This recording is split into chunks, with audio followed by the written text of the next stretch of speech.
Welcome to Discovering the DNA of Highly Effective Teams, which is another webinar presented by Stratiform Solutions. So you saw here on the screen to kind of give some thought to 5 words or phrases that you would use to describe yourself.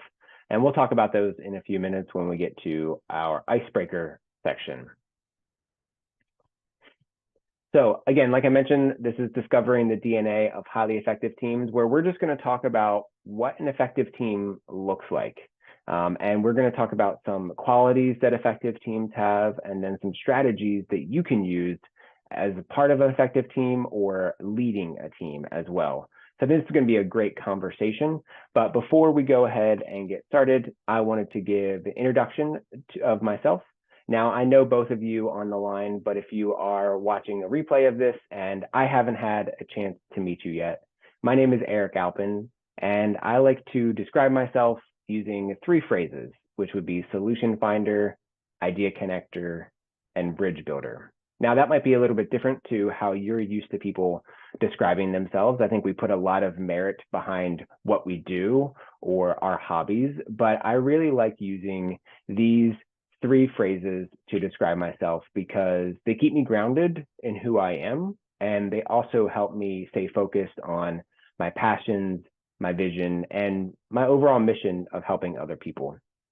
So you can scan the QR code that's on the screen if you would like to add my contact information to your phone or to find my social media links. But I'm also a growth and self-transformation coach. That's how I live out being a solution finder, an idea connector, and a bridge builder. I have my master's degree in organizational leadership, and I am a certified professional coach through the International Coaching Federation. Now, before we get into our icebreaker and some other introductions, I wanted to just give some guiding principles for our evening together tonight. So there are 4 guiding principles that I would like for us to keep in mind as we are having our discussion.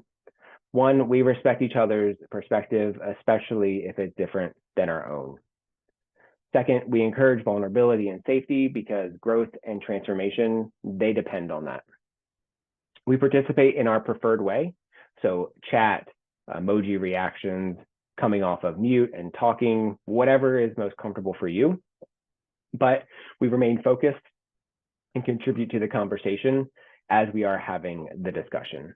And then finally, we recognize what I like to call the collaborative brilliance among us, and we make space for others to contribute. So how I like to describe collaborative brilliance is, when you're having a conversation with someone and they say something in just the right way, that it sparks a new thought or it sparks you to think about an existing thought in a different way. That's what I like to call collaborative brilliance. So it's really playing off one another and realizing that we have the ability to learn from one another because that can really help us and others in the process. So as we get started, I'd like to hear why you all are here tonight. We might have a couple other people joining a little bit later, and we'll kind of catch them up as we go. But I would love to just kind of hear from you both, again, in your preferred way, about some of the things that we talked about, those 5 words, and then also why it's important that you're here. And then also, I'd love to know what the role is that you play on your team. So would either of you like to go first? I'll do it. Right. Yeah, so can you hear me okay? Yep, we can hear you just fine. Hey, Jim. Hey, so yeah, let me go back. I jotted something down. So I think to kind of, for people that don't know me, the kind of 5 phrases, I kind of cheated a little bit here on this part, but it was, Yep. I would say creative. I try to be helpful for any team that I'm on, whether it means like wearing different hats or kind of whatever needs to be done. I really like routines. So like that's another kind of part that if I can get in a good rhythm and flow state, that's really helpful. I try to make thoughtful decisions, and I'm just really passionate about design. So I know that can mean a lot of different things, and over my career, it's kind of meant a lot of different things. So that is probably the 5 phrases. I guess the reason I'm here is the team that I'm on right now. It's a mix of some junior designers along with some other people that I'd say are maybe mid or senior level. And it's this weird mix where I'm probably falling more on the senior side on this team. So just trying to figure out ways to kind of communicate with both audiences in a way to hopefully help them see that they're more similar than they are different. I know that sometimes when you're later in your career, it's really hard to relate to some of the newer designers or vice versa, kind of seen it from both sides. So I think anything to help both audiences kind of see that, and if I could influence that at all, I think it would be great. Yeah, that's fantastic. Thanks, Jim. I'm glad you're here. And those are some great words to describe yourself. Thanks for sharing. Sure. Hey, Kevin, nice for you to join us. Thanks for being here. Just to kind of catch you up as to what we're doing, we're kind of just taking some time to describe ourselves, 5 words or phrases, say what our why is for being here and what the role is on your current team. And here is a safe space. You can use chat or emoji if you want to react that way. You don't have to come off mute if you're busy or have other things to do, but we would love to hear your input down the line as well. Greg, would you like to kind of chime in with your 5 words or phrases? Oh, yes, definitely. So I came up with some 5 basic words because I wanted to kind of start off with that and then build as I learn more during this webinar. But I put kind, understanding, talkative, because I am talkative, a listener, and a friend, because I think it's important to be a friend to others, regardless if it's professional or personal. And why I'm here is to learn. There's a lot that I still need to learn, and I want to learn more about this topic. I think it's very important. And then my role in my team is a lot more like a collaborator, only because I do a lot. I'm in inside sales, so it's a lot more of doing things on your own, but I collaborate with other people. So I consider myself to be a collaborator. Awesome. That's great. Yeah, collaboration is fantastic. And I agree with you. It's important to be a friend, you know, personally or professionally, whatever that is. So thanks for sharing that. And hopefully you get a lot out of our conversation tonight. Kevin, I don't know if you want to share some things. I know you just hopped on. Again, no pressure to do so, but I wanted to give you the floor if you did want to kind of introduce yourself or share anything. Yeah, thanks. It's good to see you, Eric. Yeah. Trying to think of 5 words. So I feel like I'm collaborative, a leader, listener. I like the gentleman said about friend. It's so important. Can't come up with a 5th one. That's but I'm fine. a business manager for our group, and always looking for ways to bring the group together in a healthy and productive manner. So that's why I'm here, is to see what I can contribute to, help our teams be as effective as possible. That's awesome. Thanks, Kevin. Thanks for sharing that. I appreciate it. So yeah, I wanted to kind of revisit the 3 that I said before. And naturally, I've had a lot of time to think about this. So it's actually something that I've been thinking about for the last few weeks, just about kind of how I describe myself to other people. So the first one that I said was a solution finder. So a lot of people say it as a problem solver, but I like to kind of flip it as a solution finder, because I want to be focused on the solution rather than what is the problem. The second thing that you would use to describe myself would be an idea connector.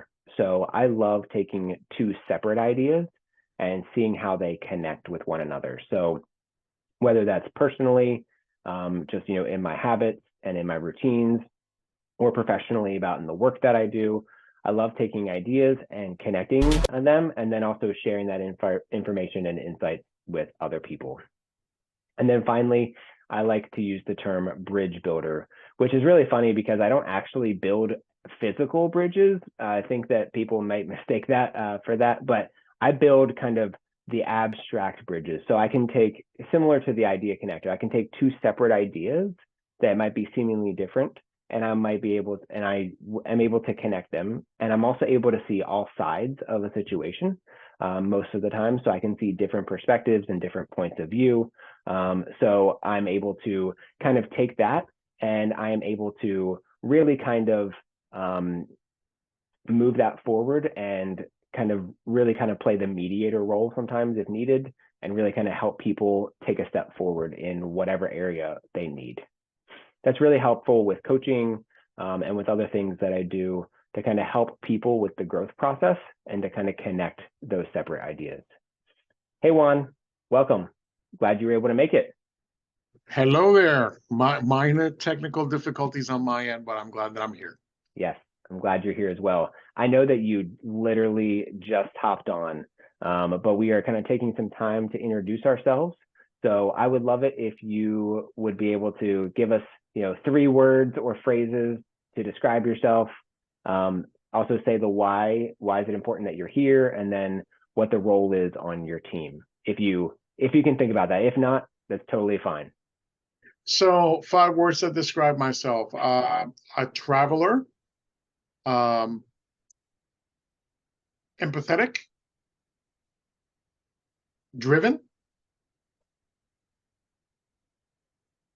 Sometimes I enjoy doing nothing.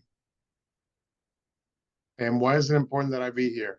Well, I number one, to support, because you and I have worked together for many, many years, back at our old company, and now helping each other out. And my current role on my team, I am the senior trainer in charge of leadership training at my company. I develop talent within a call center environment, if you will. There you go. That's great. Well, thank you for sharing those. I appreciate that. And yes, I appreciate your support as well. So we'll move on here. So I wanted to give an outline about, kind of an overview as to what we'll be talking about during this webinar. So first, we'll go through the introduction. We'll define what an effective team is.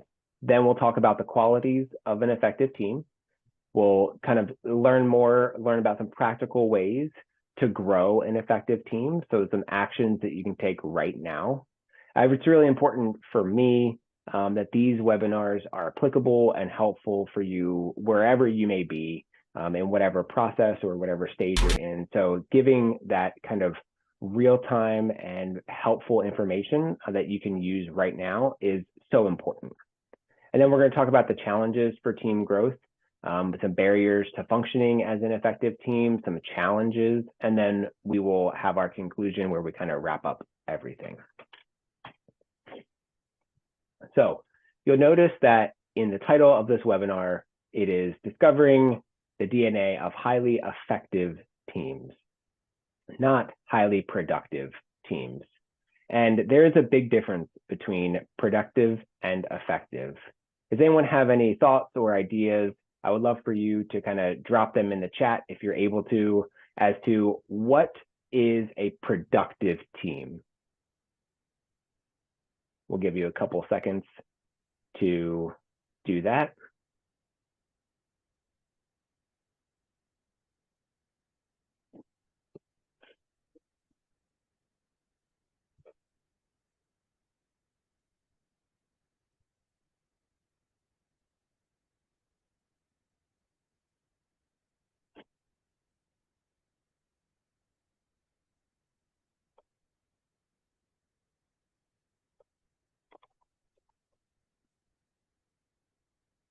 Okay. Greg says a productive team grinds through workloads and works together toward common goals. One that understands.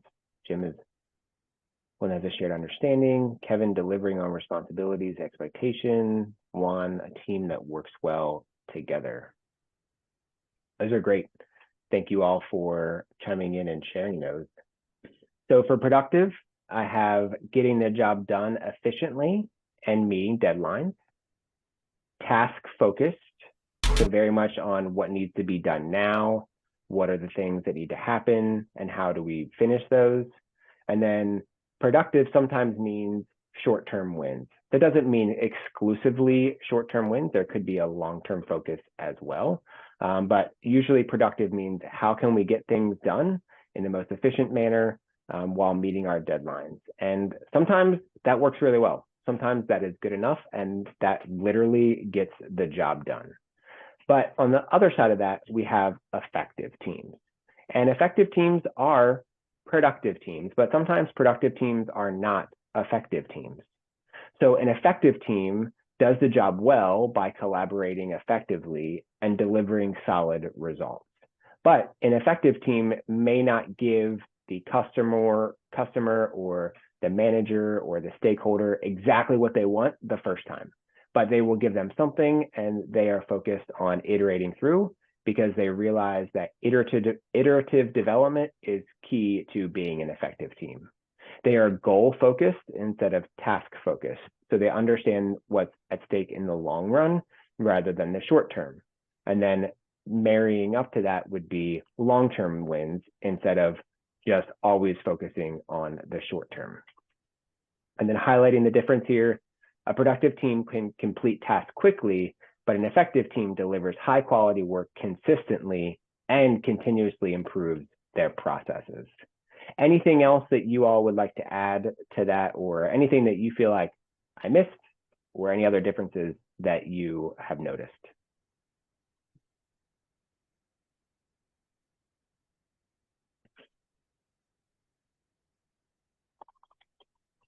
Eric, do you think about like being a good team player, or how well the team works together from an effective perspective versus productive?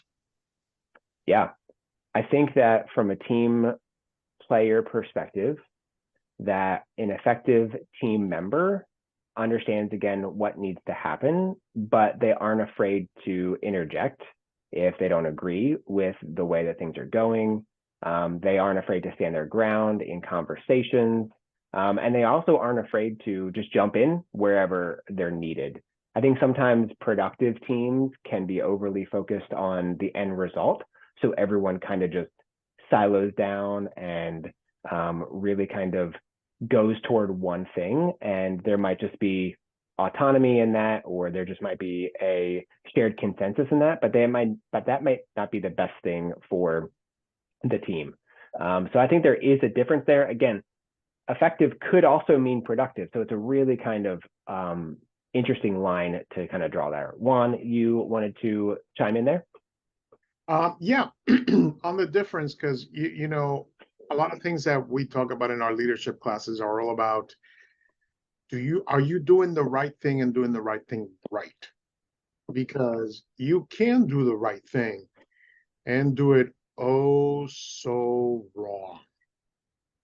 In order to be a productive team, you have to be able to deliver on the right thing and the right thing right. Mm-hmm. It's true. Thank you for that. Kevin, does that answer your question?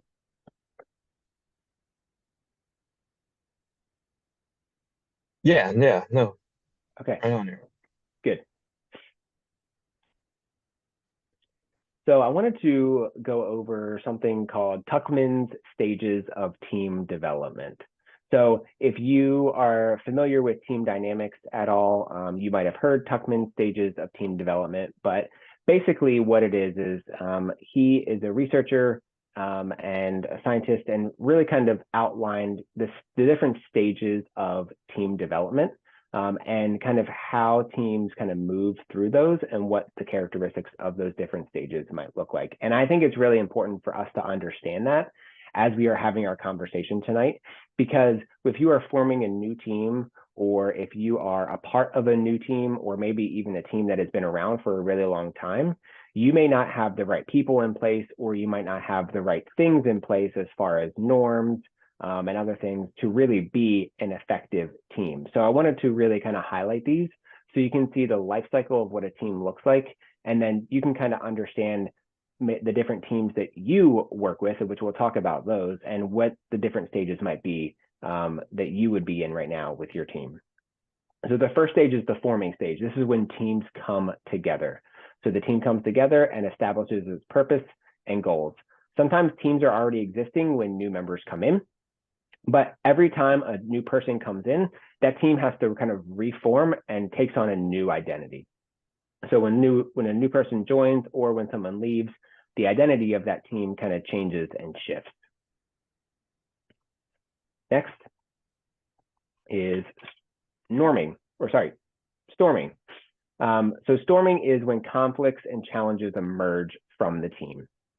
And this really happens as team members begin to understand their roles that they have on the team and the personalities that also exist on the team. And sometimes a team can stay in the storming phase for a long period of time, because if there is conflict on this team and it's not getting addressed, or people aren't working in really kind of defined ways and in clear ways, they can really stay in this storming phase, which can really kind of set the team back in production and in the different things that they do. And they really can't move forward from this point. So this really requires a consensus from the team and an understanding of clear roles and responsibilities and personalities in order to move into what is called the norming phase. So the norming phase is where team members settle into their roles, they establish standards of behavior, and they develop a sense of cohesion. So again, it goes back to that like collaborative brilliance phrase that I mentioned earlier, where you're working on a team and you just know what the other person is going to say before they finish their sentence, and their input is so valuable. Everyone pushes each other. Everyone really kind of helps achieve the overall goals for the team, and they understand that my role on this team is this, your role is that, and we work together to achieve our common goals. And then the last stage would be performing. So the team achieves its goals through collaboration, problem solving, and effective communication. So you go from norming, where you kind of begin to have some of this, to the performing stage, where you can really kind of fall into those really good habits, and you have a lot of cohesion, collaboration, and problem solving. Now, there is oftentimes a fifth stage that people like to add on to the end of this, called adjourning, which is where the team kind of dissolves and members kind of leave or move on to different things. And that's a very valid phase, but that was just not one of Tuckman's 4 that he initially came out of. That has kind of been added in recent years. So I would love to hear from you.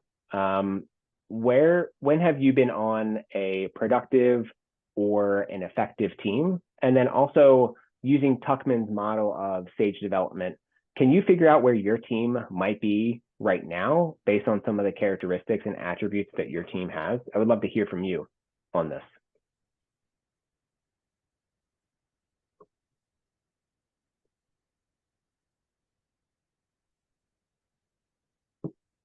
Jim.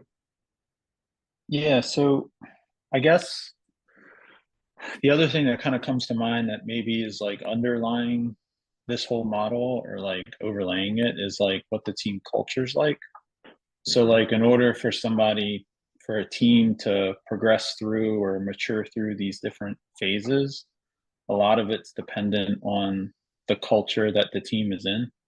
Yep. So like, I'm trying to think here, like there was a presentation that I gave a while back, but it was more around like different types of team culture. And this is kind of more focused around design, but it was talking about how like sharing of ideas, if it's like a very fear-based culture where, you know, you're basically told to do something and you can't really ask why, it doesn't really foster a whole lot of creativity, and people just wind up going through the motions of like exactly what's asked, but they don't really have a whole lot of innovation or a whole lot of trust is there. But then there's like other things too, where it's like toxic positivity, where everything's great all the time and nobody can say that I'm having a bad day. So then it just becomes, well, I can't really say exactly how I'm feeling. So then that leads to kind of distrust in what somebody would be saying in a work related thing. So I think it's really hard to say for me right now, because I'm still only a couple months in for the team that I'm on.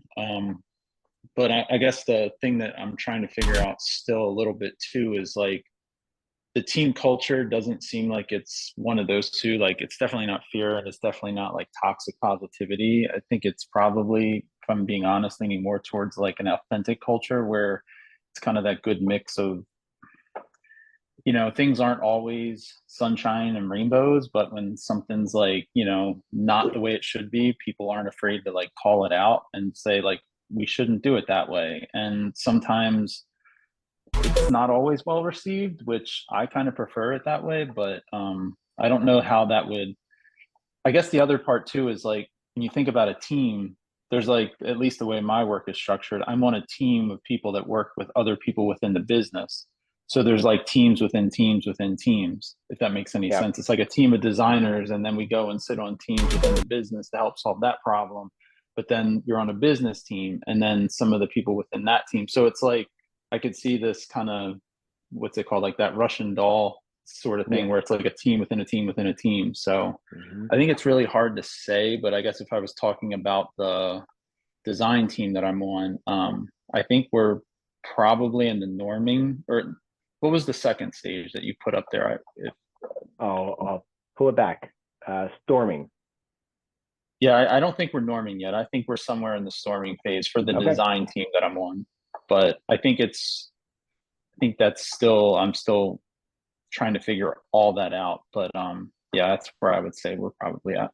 Hope that's helpful. Yes, it is. Thanks for sharing that. Juan. Whew. Boy, let me tell you, you just reminded me of the last year of my life. When my team came together, forming the team, we brought in, we moved our developing and training operations to Asia Pacific in the Philippines, and I got a new boss, and he was forming together a team, and the storming was the conflict. You know, here I am working the hours that I work. They're working different hours, and how do we meet? Because right now it's 7:32 p.m. here Eastern time. It's 7:32 a.m. in Manila. Norming, but as the day progressed, as the year progressed, as the months, weeks, hours, we started coming together to understand each other's role, and now we are working like a well-oiled machine. But it That's great. took a year to get there. Mm-hmm. And it's not easy. No, it wasn't. No. It wasn't easy at all.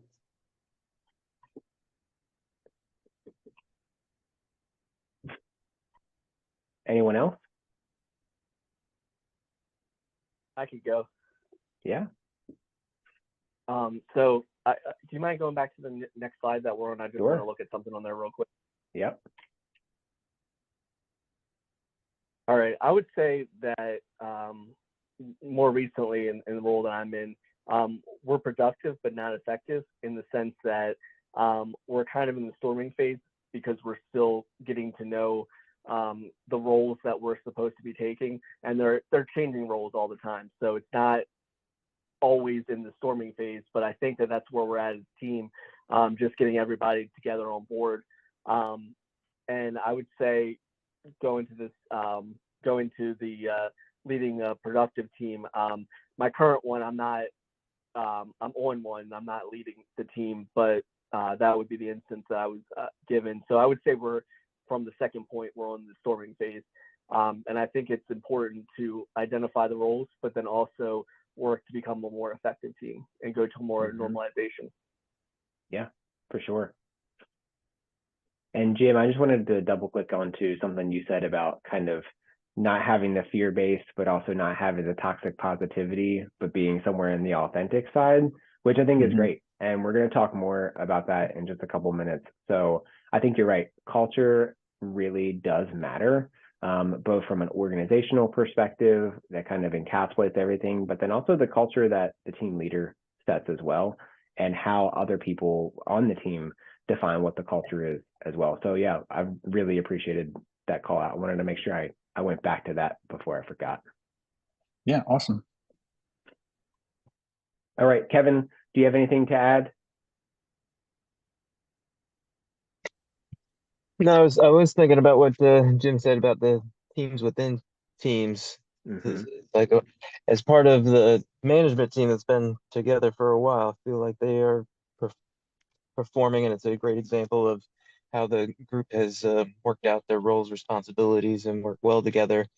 But then looking at the broader team that we're part of the organization with, the lead team there, it seems like they're still trying to sort out roles, responsibilities. There's a bit of storming as they work through that. I get involved in some of that, but I'm not directly engaged. It's kind of fun to watch from a distance.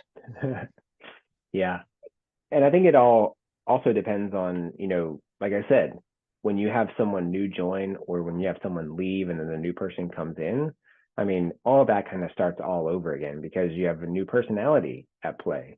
So if you have a org structure where things are constantly changing and shifting and consolidating, expanding, it can be a really long time before a team is actually moving into the norming and performing stages, just because, so many different shifts and things happen within the culture, like we've been saying.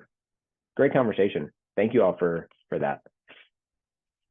Now we're going to move into kind of the meat, if you will, of our conversation tonight around what is an effective team. And I would love for you to just take a couple seconds, if you can, to write some things real quick in the chat of some characteristics of highly effective teams.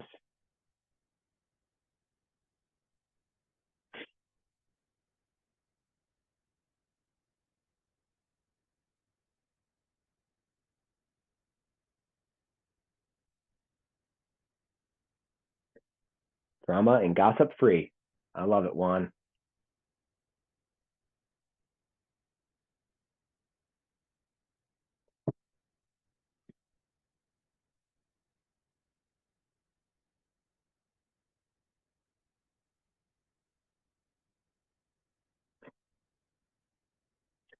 Folks that listen to each other with empathy and support.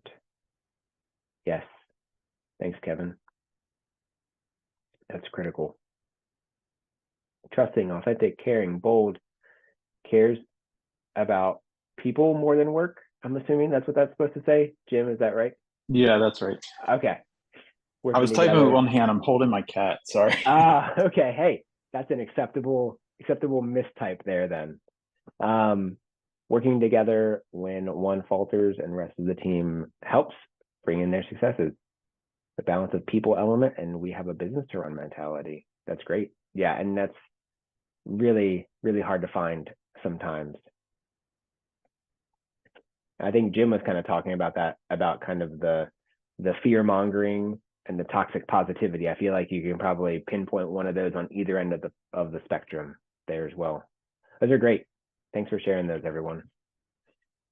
So I have 6 things that are qualities of a highly effective team, and we're going to talk through those, and feel free again to chime in as we go along. And at the end, there's going to be an opportunity for you to add some other things that maybe we didn't talk about, that maybe some of these things kind of spurred in your brain.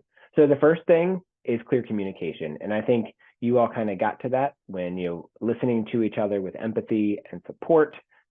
Drama and gossip free. I feel like that's a really big attribute of clear communication. So people really communicate clearly, and there's little to no room for confusion or misunderstandings. Good communication and good social relations are so critical to team success. Without them, you lose a lot of different things. The biggest one being trust, which we'll talk about in just a second. The second is defined roles. So we talked about that with Tuckman and how that's kind of in those kind of forming and storming and even the norming phase, where roles are defined, people understand what is expected of them, including responsibilities, deadlines, and communication protocols. When you don't have that, work is all over the place. People aren't sure what they're doing. They're not sure about their deadlines. They're not sure how to produce work, let alone what is due to certain people, and they aren't sure where they fit in. There's this broader sense as well. Not only are you a part of your own smaller team, but you are a part of a much larger team as well. Without a defined role and without being known about who you are and what you're supposed to do, you can lose sight as to where you even fit in with the bigger picture, not just on your own individual team. And finally, trust and transparency. Each member trusts each other to fulfill their duties, and they're transparent as to what they can and cannot do. So the biggest way to build trust on a team is through social relations. So that's communication. And we're going to talk about that again in the next section when we talk about strategies for building an effective team. But trust is literally the most foundational element, along with psychological safety, that a team can have. Without those two things, you will get no work done. Or if you do get the work done, people are not going to be happy about it, and they're not going to bring their authentic selves to work, which is so important. And being transparent about what they can and cannot do. I feel like there's so much that we take on as people and members of teams because we feel like we have to from other people, when it just might be a domino effect. And I firmly believe that people should step up, and like Greg said, they should be able to kind of help the team when things kind of get heavy for one person. But at the same time, there should also be honesty and trust to say, hey, I'm busy too. And maybe you need to talk to the person that you're working with about refactoring what needs to happen with this. Or, hey, I can't help you out right now because I have this other deadline that I'm doing, and you're going to have to figure out a way to kind of push through this. So I think that there is that balance and there is that blend there, but we need to have full trust and full transparency as members of a team, or else we're not going to be highly effective. Again, these are foundational elements that really help us build a really great team. Healthy conflict management. So conflict is one of the biggest killers of productivity and effectiveness on teams. If there is a team that does not know how to deal with conflict well, then they're going to get sidelined. People are going to get their feelings hurt. And like Juan said, there is going to be drama and there is going to be gossip. And if people can't handle the conflict and they can't manage it well, then you're setting yourself up for failure. And conflict management is something that no one really wants to do. Everyone is kind of scared of it. Everyone wants to shy away from it. But it's because they don't want to hurt people's feelings, they don't want to lose trust, and they don't want to step on other people's toes. But when you have that trust on the team, then you have the ability to have authentic conversations with people. You have the ability to have honest and personable conversations with people to know, like, hey, this thing is happening and we need to work through this. We need to figure out how we can address this problem together rather than being on two separate sides of this issue. When you are able to work through conflict in productive ways, you create a positive working environment, even if you don't agree with one another. And then that alone will allow you to build even more trust, to have better relationships with one another, and to produce more effective work. The next one is consensus-oriented decision-making. And I was a little hesitant for putting this in here, especially the way that it's worded. Now, I want to make sure that this is crystal clear, that this does not mean consensus-oriented decisions are made, because I feel like that can really bog down a team as well. This means that everyone on the team, or at least the key stakeholders of the team, are informed and are heard about decisions that are made. Ultimately, final decisions on a team are most likely up to the team leader. And that's where those decisions should fall. But other people on the team should have the ability and the safety to be part of those conversations if necessary. There are some things that just are out of everyone's control, and that's okay. But this is consensus-oriented decision-making about general strategy, or how work is done, or roles and responsibilities on the team. Because when that happens, then people feel like they are a part of something instead of they are being told about something. People need to feel like they are invested and that they have a say in what goes on their team, rather than they are just an effect of whatever so-and-so decides happens on the team. So again, this is not that everyone makes the decisions collectively, but and it is in fact that everyone can have the opportunity to say things related to the decision, but then someone, ultimately the team leader, makes the decision. And yes, Juan, very true. Voluntold. I love that phrase. Thanks for putting that in the chat.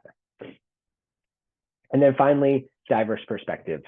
So the best thing about a team and the thing that makes teams the most productive is when they can see situations from multiple sides. And the only way that happens is if they have people on the team that have a diversity of backgrounds, cultures, and ways of thinking. If you put the same people that have the same backgrounds and the same ways of thinking and the same job roles in the room, then they are naturally going to think about the same problem in the same way, or most likely they will. And having a highly effective team, they realize that they need to have different perspectives in order to understand the situation from a different angle. So if you are working with a group of people and you are stuck on a problem or you need a fresh perspective, you need to bring in somebody from the outside who is not a part of your team to hear the situation, to give their opinion, because that's just going to spur along your own work. And again, like I said, it's that collaborative brilliance aspect of it, to where they might say something in just the right way to where it sends you and your team off in a new direction that can be really productive and really helpful. So what else? I want to hear from you. What are some other things that highly effective teams have that weren't listed here? And what are some of the things that they do not have?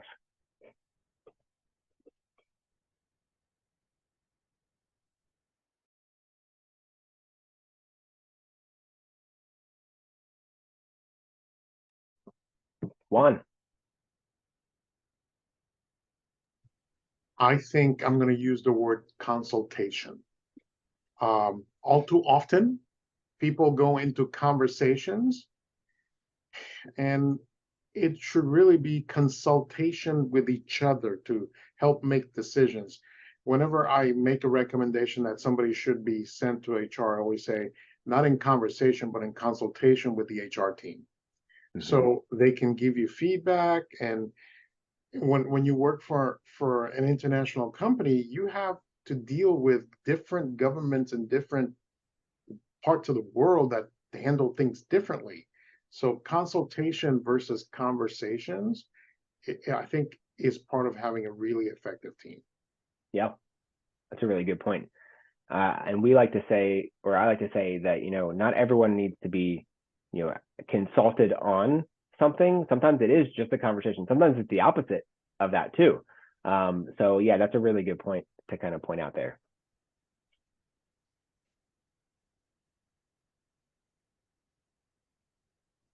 Anyone else? Eric, I was thinking about something about like the sense of belonging, this sense of purpose, what the team is there mm-hmm. to achieve, and that they're all bought in and why they're there. That's great. And having that focus on what their purpose is, knowing and aligning to that, mm-hmm. I think adds to the effectiveness of a team. Mm-hmm. Yeah, that's really true. We're going to talk a little bit about that in just a second. So thanks for bringing that up, Kevin. Yeah, Jim. Yeah, I think this maybe ties into a point you made earlier about when teams change and evolve depending on like who joins or who doesn't join. And I know for me, like I've experienced it where you have a small or medium-sized team and somebody new gets brought on, but depending on what your position is, sometimes I've seen it on both sides where the new person being brought in, you maybe have a sense of like interviewing them before they're brought in and seeing like kind of getting a sense of like how they would fit, not just from the skills to do the job, but like personality wise, or like how could you see the rest of the team,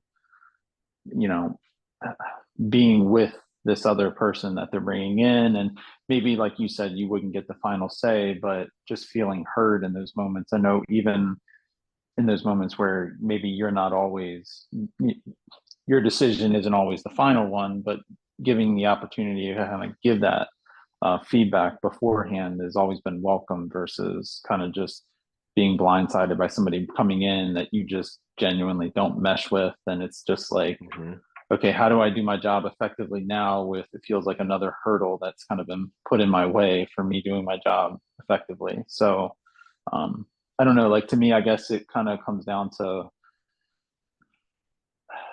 seeing people outside of like just the work and trying to connect with them on a personal level. And I also put in there, it's kind of harder to do that a bit more when you're remote. So like my job is remote now, and just you have to kind of be more intentional about like how you create those moments. Whereas before, when you're like in the same environment as like the other people you work with, you have those like casual collisions of like, you know, you're just like, oh, we meet at the coffee machine, or oh, we went to the cafeteria together. It's like, I mean, when you're working remote, it's like, well, I'm eating in my dining room and it's just me. So yeah. With my cat. Yeah, with my cat. Yep. Exactly. Which is great, but you know, it's just, you have to be more intentional about how you reach out to make some of those connections. Yeah. Yeah, that's a really good point. And I wanted to ask you as a follow-up question, do you feel like, and this could be, you could answer this, Jim, or anyone else could chime in here as well, but do you feel like it's best to bring someone on the team that meshes exactly with the existing team, or do you feel like it's better to bring on someone that maybe has a different set of characteristics or qualities than the existing team? I think it's good to have, this has just been my experience. I think it's really good to have diversity for sure.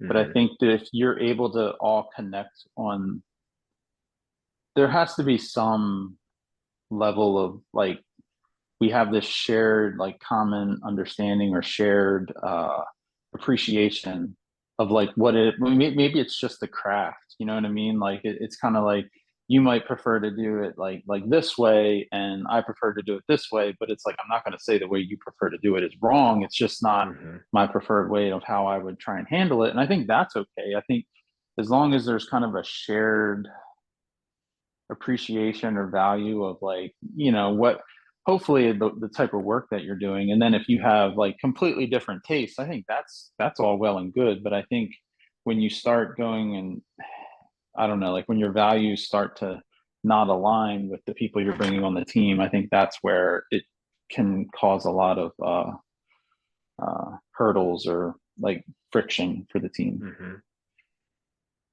Yeah, that's great. Thanks for that, Jim. Anyone else on that question? I was gonna kind of go into what we were talking about before. For the first part of what other qualities do highly effective teams have that weren't listed, I was kind of tailing off of what Jim had said, and I think it's important to bring people in that can mesh together. But I think effective teams can take people that are new and bridge them into what already exists and create kind of like an ecosystem where, due to the way that they already do business, they're able to kind of continue and actually become more effective with adding the extra person. No, that's great. Yeah, and I would agree with that, Greg.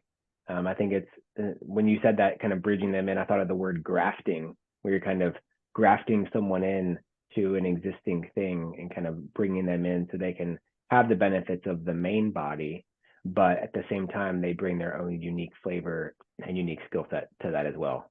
Juan, you had your hand raised. I did. I think when you talk about bringing people together, one of the things that we were just talking about, and I don't know how this came up in one of our meetings, somebody was talking about the Terrell Owens syndrome, where he was in Philadelphia, and you know what? We love you, we appreciate you. You're selling tickets, you're putting numbers on the board, but you are a disruption in our locker room, and you need to leave. And then they sent him over to the Cowboys. And same thing. We love you, appreciate you, you're selling stuff. It's like the high performer on your team. We love you, we appreciate you, you're a top seller, but you are toxic within this team. And you need to go.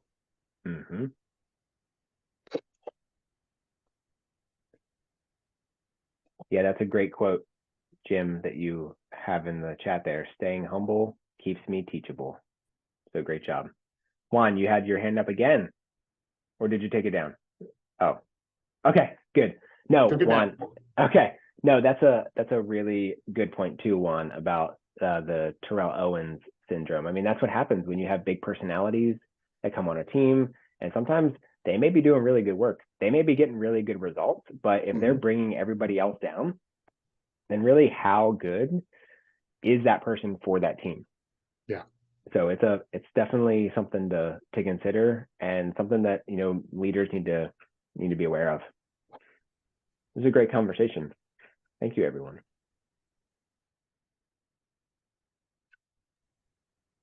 All right, so let's move into strategies for building a highly effective team. So we've talked about some of the qualities, and what are some things that we can do to embody those qualities on our team. So this is, again, where the rubber meets the road, some of the things that we can do.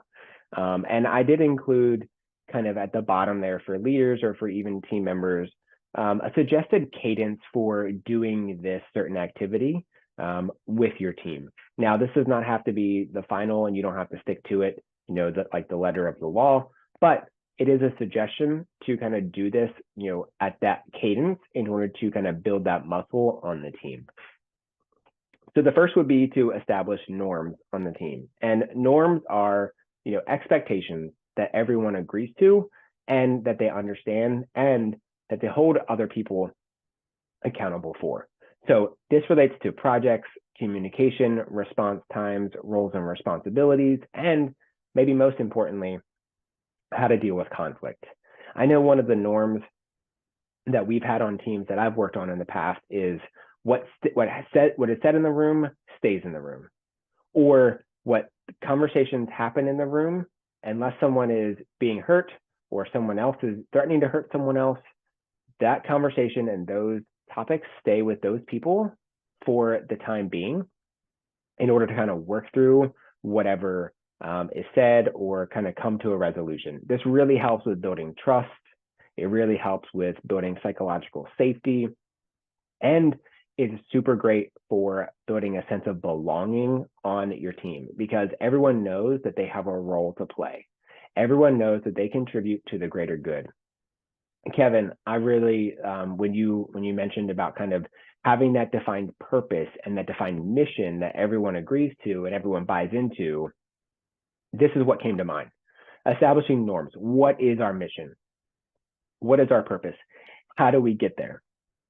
It's crucial for a team to do that. Now, I suggest that a team do this when they're formed, but obviously people come and go on teams, things shift. Or I also suggest that when new leaders come over or join new teams, that they kind of walk through this process with their team members. So I would suggest doing this quarterly to kind of establish or revisit and kind of re-up on these agreements. Because sometimes you'll find that the norms just don't work anymore. Maybe your work culture has completely shifted.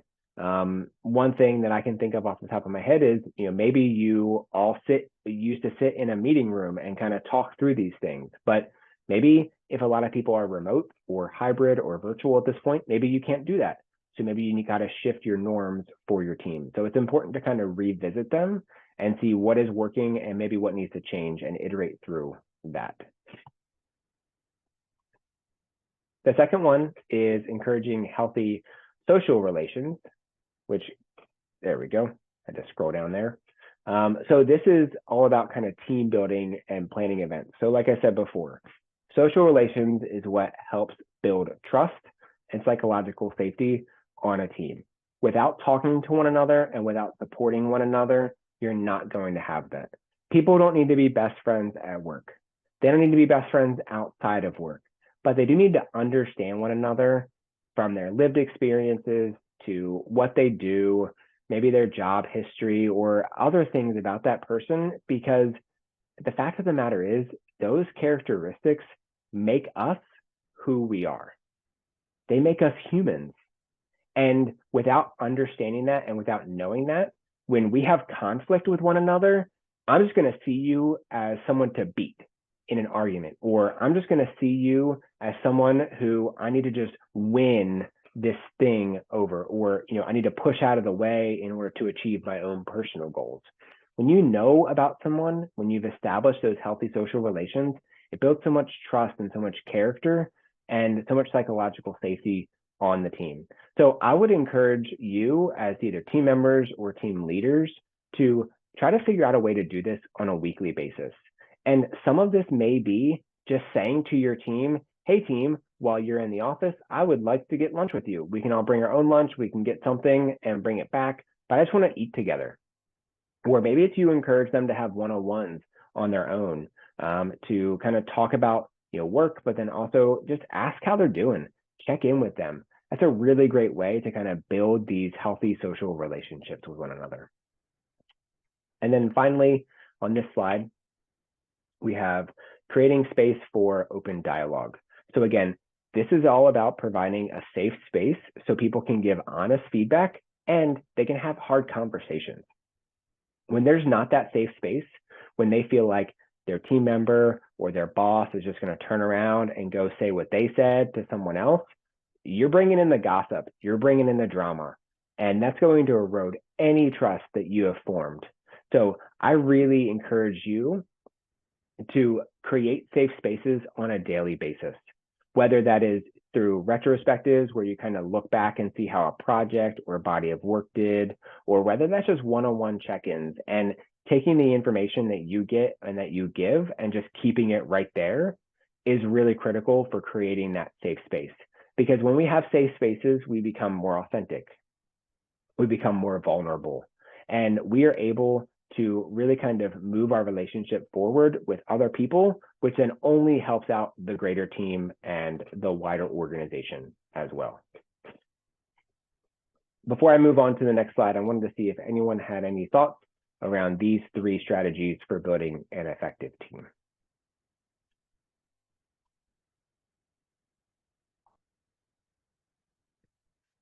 Hey, Greg.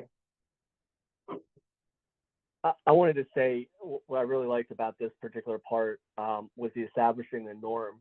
And it was like something I referenced it to something you had said earlier, and it had a lot to do with understanding that having a process to do things, it may seem like it's tedious, but in all reality, it helps build an effective team together. And I think that it's important that we start off establishing those norms so that there is an expectation level, but that everyone can meet that and beat that expectation and become, like you said, a very effective team. So I think it's a great starting point, or one of the points that you've started with the strategy for building a highly effective team. I think that having that norm is just immensely important at the beginning.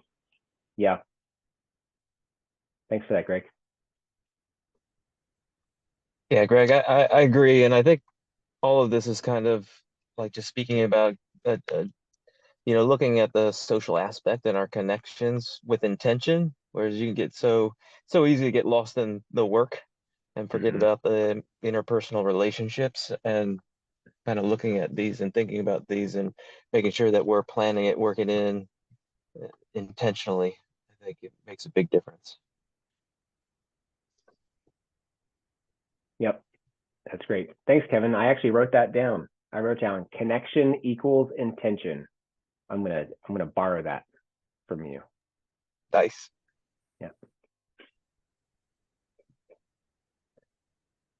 Juan, I saw you come off of mute there. Oh, did not mean to do that. Thank you. Oh, okay. Yeah, no problem. I didn't have anything else to add. Okay, sounds good.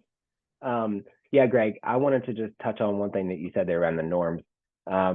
Sometimes people think that it's a really silly thing to kind of sit down and map out what the norms are for a team. They think, oh, well, we've been a team for a while, we don't have to do that, we already have all these established things. But I found that as you sit there and you start writing them down and you have people kind of say their different perspectives as to what they think norms should be, you really kind of think about like, oh, we've been doing a lot of these things and don't even know it, or we have a lot of room to grow, or whatever else kind of happens. So it's a really insightful and fruitful exercise, I think, especially as you begin to revisit them over time. But yeah, I think it's really good for any team to do that. All right, so we have 3 more strategies for building a highly effective team. The first, or the fourth one would be to prioritize as a team. So this kind of goes into the nitty gritty. This goes into the work itself. And team members should be a part of, in some capacity, prioritizing tasks while knowing that they are staying aligned on the strategic goals of the team and also the business. Again, this helps foster a sense of ownership and belonging for each team member, and they feel like they have a voice into where the team goes and what the team does. And going back to our norms that we talked about, this is where you can really use those norms around meeting deadlines and establishing project goals and things along those lines. And everyone can contribute to that, which really does foster a sense of cohesion and belonging, both individually and as a team. And I would suggest doing this on a weekly or as needed basis. I know every team has their project planning meetings at a different cadence, or if project planning is not really something that your team does, you may have something around, quarterly goals, or even, goals for every 6 months. And that's when you can kind of talk about that and kind of roadmap out what that looks like. But again, going back to our consensus driven or consensus oriented decision making, everyone doesn't have to be in agreement on this. And there should be someone who kind of has the ultimate or the final say, but everyone should at least have the opportunity to say their piece or speak their mind about the direction that they feel like the team or the project or the task should be going. Next is collaborating and learning from others. So a great kind of component of a team is to kind of encourage people to work outside of their comfort zones and to invite the feedback from others. This is the only way that we can see ourselves and see what we're working on in a different way. I know that if I'm working on something, I am super siloed and my head is down, and sometimes I don't even know which way is up because I've been so focused on something. But when I invite someone else in to give me that feedback or to give me feedback on what I'm working on, I really get to see things in a different perspective and in a new way, which only drives me to be a better person. And it only really drives me to maybe see that thing a little bit differently the next time that I have to do that. One example for this for me would be creating presentations for people. So I really get into a presentation. I love doing the layout. I love getting into it. And sometimes I just miss things. Sometimes I miss that there's just too many words on a slide and not enough pictures for a visual element. And there are people that I will talk to that give me feedback like that. And I need to collaborate and I need to learn from them. So try to have an opportunity to do that daily. And if you are a leader of a team, encourage your people to do that on a really regular basis and to set up intentional time to get their things reviewed by others, or to even just have conversations of like, hey, I'm thinking about approaching this task in this way. What do you think about that? Do you think that's a good way? Or do you think that maybe I should be thinking about it in a different way? And then finally, we have gathering diverse perspectives. So we talked about kind of how diversity on a team is really good, but also we want to make sure that we're bringing in people to our team that have different backgrounds and skill sets to provide those unique perspectives. And it doesn't always have to be hiring someone new that has a new and different perspective. It could literally just be like, hey, we're having a guest speaker to our meeting and they're going to talk for 15 minutes. And then they're going to sit for the other 45 minutes and they're just going to listen to what we're doing. And they're going to chime in to help us see things from a different perspective. That's all it can be sometimes. And that's really important because, again, it allows you to approach problems in a different way, which can then lead to innovation and competitive advantages. I think one of the things that we can all say is that sometimes we can just get stuck where we are and we're doing the same things over and over again, and we don't ever feel like we're moving the needle forward. Having people with different perspectives come in and kind of speak life into us and to the processes that we have can really kind of spur on that innovation and help us move into a new direction. And my cadence for this would be daily, if possible, but if not, then weekly or potentially even bi-weekly if it's like a broader team. But again, you can feel and you should feel empowered to do this on your own, to kind of invite these different perspectives in and have someone kind of speak into the work that you're doing. What else? What are some other strategies maybe that we didn't talk about, or maybe that we've talked about and you kind of have thought about in a different way?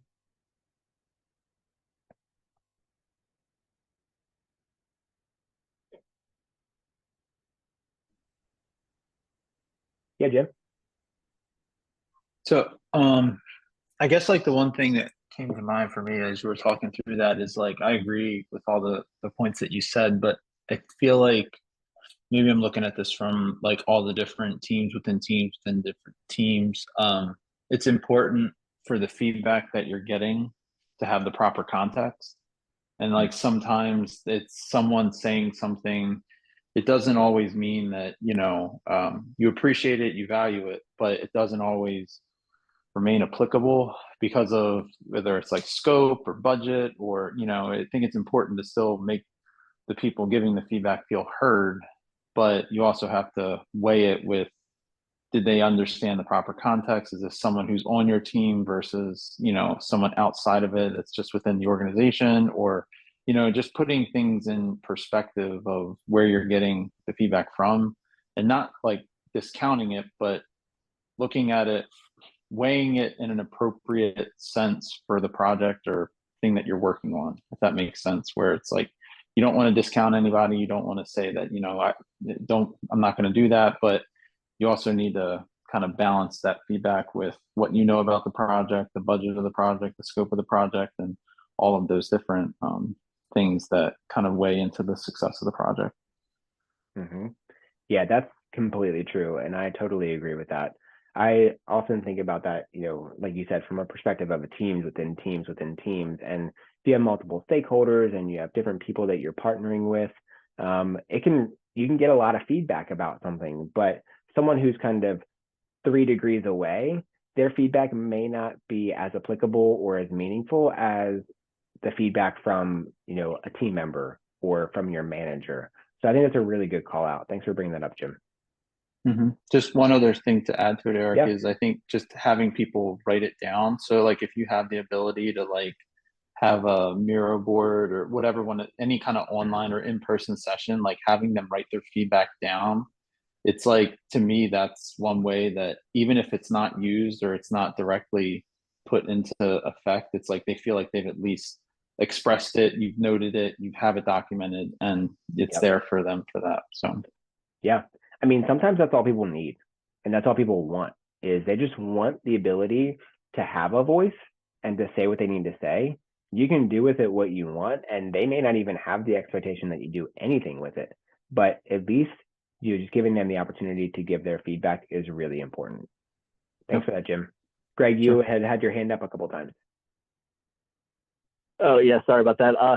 I was I liked what Jim just said about about the topic, but I was really remembering a lot of the time when I was in the retail field, and getting people engaged. I think engagement with how they I think there's a strategy for that helps build a highly effective team. And I think keeping people engaged into the process about what you're doing.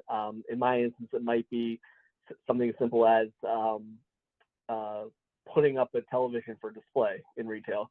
Having the engagement with your team, I think, is also highly important, because you want them to continually, you want them to support you, but you also want to support them. And I think it's important that it goes both ways.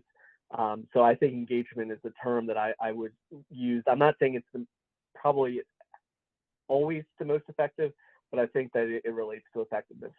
Yeah, it does. Because if people aren't engaged, they're not going to be bought in to what you're doing. They're not going to feel that drive and that need to kind of show up and kind of give that extra discretionary effort, which is what employee engagement is all about. It's like, how willing are people to give the extra discretionary effort to complete their tasks and do what they need to complete in order to move the mission forward. So It's a good call out, Greg. Anything else? I feel like as you guys were talking about that, yeah, just in the context of prioritizing the work, or that's like where I've seen like the most engagement is like when you're asking people for their input on, what order should we be working on things, or what are the top priorities, and doing that in a like an open platform like Miraboard, that kind of thing, where you can take everybody's feedback and work through that. Yeah, I've seen that very effective. Yeah. In that context, yeah. Yeah, that's a good call out. Thanks, Kevin. Great discussion, everyone. So I want to go through some challenges to change now. We have about 14 minutes left until we wrap up for the evening, and this is kind of where we begin to land the plane.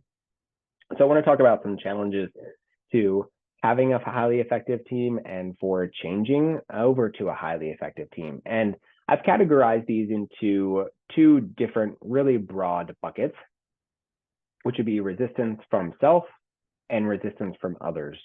So what challenges do you think might exist when we are looking to change how our teams operate? Feel free to use the chat, come off of mute, whatever you want to kind of chime in here on this one.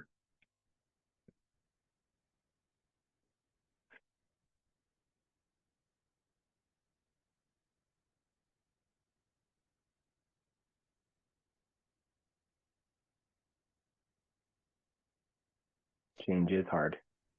That's what I was gonna say. Yep. Change is hard. Very, very simple. Very simple.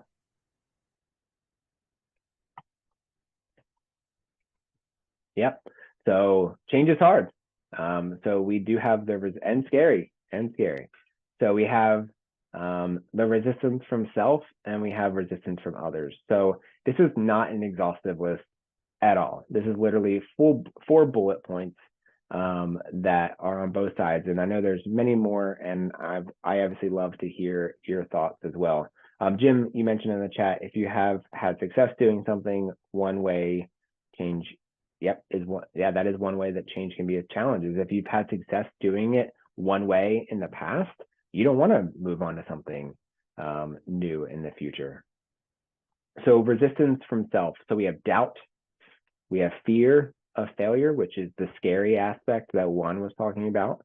We have something called imposter syndrome, which is when you feel like you aren't equipped or you're not capable of doing what you need to be doing.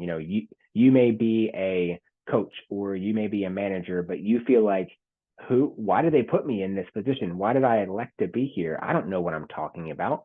So you kind of have that doubt and that fear. And then also time management can be a really big one as well. You may just not have the time, or you may think you don't have the time to implement some of the strategies and to really kind of be focused on some of the things that we've talked about tonight. So that can be categorized as resistance from self. And then resistance from others could be conflict. So you are always going to have to deal with other people. And some people aren't going to agree with you. And if they do agree with you, they may ask you 20 questions along the way. And you may think that that is conflict, but that just might be them really wanting to know your opinion and your thoughts and to kind of get you thinking in a different way. So there could be some resistance from others, whether it's overt conflict or, again, passive aggressive conflict. Then we have downplaying the importance of change. Oftentimes people are like, to Jim's point, we've done it this way before. We've always done it this way. Why do we need to change now? Or, we've never had norms on our team before, but we are a highly functioning team. Why do we need to establish them now? So sometimes people can downplay the importance of change, and that can kind of lead you to have that resistance. And it can even lead you to have doubt or fear of failure as well. And then finally, lack of support from superiors. Sometimes the people around you and the people above you, if you're a leader, it just doesn't feel like you have their support, which can be really discouraging for you, especially when you are working in that team of teams kind of environment. But there are ways that you can implement these things on your own and with the support of the people around you to even just make small incremental changes as you begin to bring everyone else along, whether it's the people that you work directly with or maybe the people above you, to what this change looks like and kind of the habits of these highly effective teams. Did I miss anything else? Is there anything else that you all would add?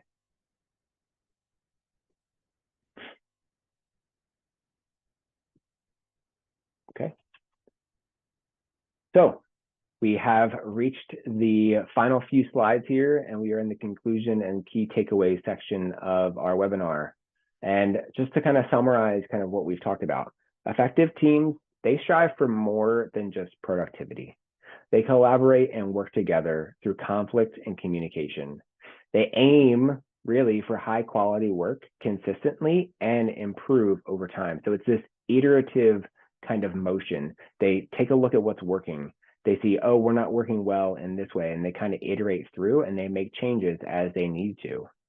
And practical steps for building a highly effective team. And we talked about these: setting expectations, setting norms, connecting socially, prioritizing together, learning from others, and celebrating diversity. And the other thing that I would add to this as well is, as you are doing your work and as you're kind of figuring all these things out, you really need to celebrate the wins that your team has too. It can be really, really tough to just continue on and to move in a direction without celebrating the great things that you all are doing, both individually and as a team. So it's important to kind of celebrate yourselves along the way as you are making these improvements. So I would love to hear from you. What are your key takeaways and next steps, either as a leader or a member of a team? What did you take away from this webinar?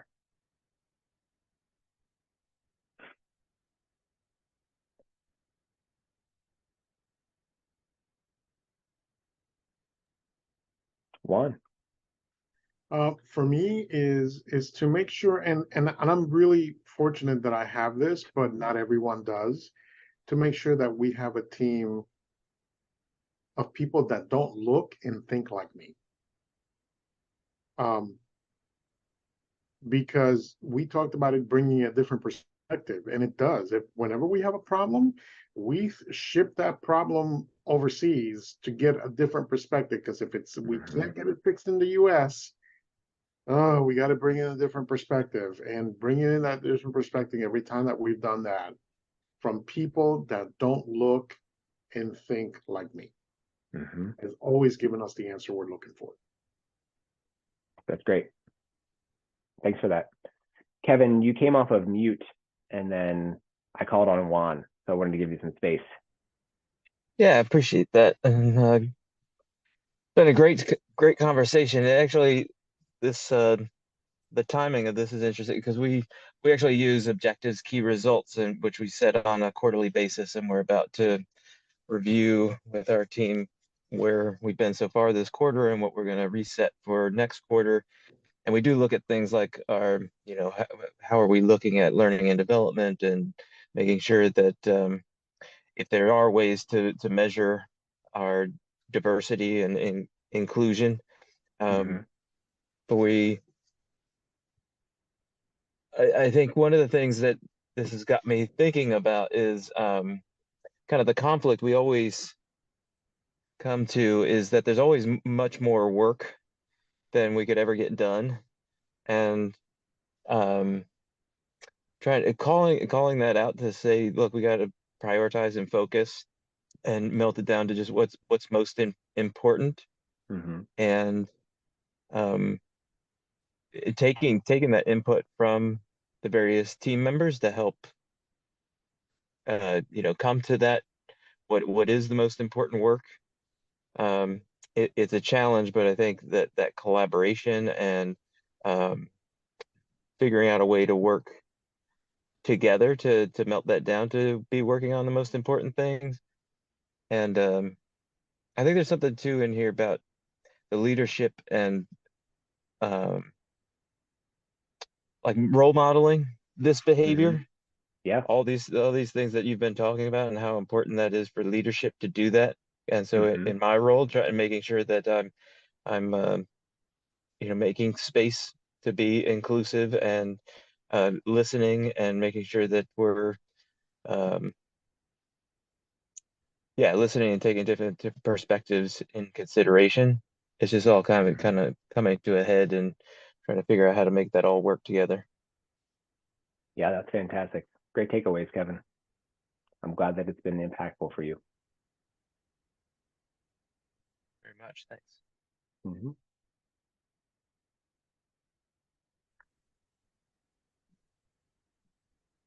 Yeah, Jim. Hey, yeah, so thanks for the great conversation. I think for me, the one piece that I'd like to be able to refer back to, and I was going to ask if you were going to post the deck afterwards, it was that part about the storming, norming part, because I wanted to try and align that with kind of maybe some of the culture stuff that I did before, and just try and get a pulse for kind of, the team that I'm on, get a sense for where about we are, and kind of maybe take a little bit more time to kind of dig into it and see exactly kind of where we align, and maybe take some of the suggestions to help move us along for maturing as a team, and kind of seeing how the culture plays into that, both positively and negatively. Yes. Yeah, I think that's great. And that's a really good thing to dive into, especially from a culture perspective, is figuring out, okay, well, how does that align with Tuckman's stages of the team? And yes, I'm going to be sharing out the deck and the recording to everyone after, but I can also send you and everyone else some additional resources that kind of explain those a little bit at a deeper level. Awesome. Thank you. You're welcome. Greg, did you have anything to add before we wrap up? Yeah, I was going to say I really, really, truly enjoyed the differences between a productive team and an effective team. And I think one of my takeaways from that is how to help guide the team I'm on currently to work towards effectiveness rather than being always just productive. And I think I can't speak highly enough of what you've taught us this evening in effectiveness, and how I'm definitely going to be taking that back and learning to not push that onto the team, but to help guide the team that I'm on to understand the differences and what they can do to so we can become a more effective team together. Great. I'm glad it's been such a good time for you, and that you really understood, what does an effective team look like, and that you can kind of take that as an inspiration and really kind of guide yourself and others along in that. So before we wrap up here in just a second, I do want to take some time to kind of talk through the services that we offer through Stratiform Solutions. The three main services that my business that I own, Stratiform Solutions, offers is one-on-one coaching, one-to-many coaching, which would be group and team coaching, and then also workshops and webinars. And I like to define coaching in all of its forms, whether it's one-on-one, group, or team coaching, as simply taking steps to close the gap between point A and point B. And that really helps people, whether it's individuals or teams or groups, really kind of learn more about themselves, understand things from a different perspective. We talked about different perspectives a lot tonight, and coaching is really great for that. And then also just to have accountability as they move toward growth and what that looks like in the future. So if you're interested in coaching, I'm more than happy to have a free 30-minute coaching consultation with you coming out of this call. And then anyone who participated in this webinar gets 10% off of a one-on-one coaching engagement if you do decide to move forward from there. And finally, things like workshops and webinars. I think these are really great ways to learn about a lot of information in a short period of time. And then also just see how that applies to you and your situation. I mean, we had so many good conversations tonight on all these different threads, and I've just been really happy that you all found this to be valuable and you have some key takeaways. And I would love to hear more from you in the future about how all this stuff has worked out for you and the things that you have done. Because I firmly believe that the more information you have, the more empowerment that you have as you move toward a growth-minded future. So one of the things that we do at the end of our webinars is I give away 2 free coaching sessions with me. to kind of talk about, the things that we talked about in our webinar or anything else that you would like to talk about in coaching. So I'm going to just take 1 second and pause and put all of your names. I just double checked every name in here is in my little random name spinner over here that I'll pull over to this screen. But in the meantime, feel free to scan that QR code, add me as a contact in your phone. You can text or call me if you need anything. You can also follow Stratiform Solutions on LinkedIn and Facebook. It's a great place to connect us to stay up to date on all the latest news and everything. And one more thing before we get to this, I will be sending out a post-event survey as well. Would love to hear your feedback so we can make these events better for you and others in the future.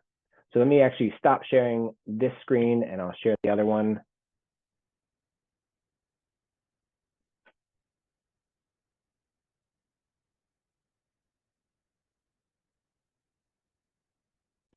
Awesome. So everyone's name is in here, minus the meeting recorder because they can't win free coaching sessions.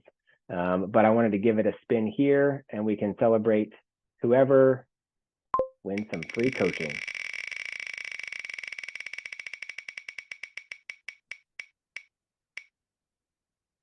Jim, congratulations. Thank you. Yeah. So Yay, congratulations on your 2 free coaching sessions. We can talk more about logistics behind that. So I'm excited to kind of meet with you, sit down with you, and see, what growth could mean for you. So anything.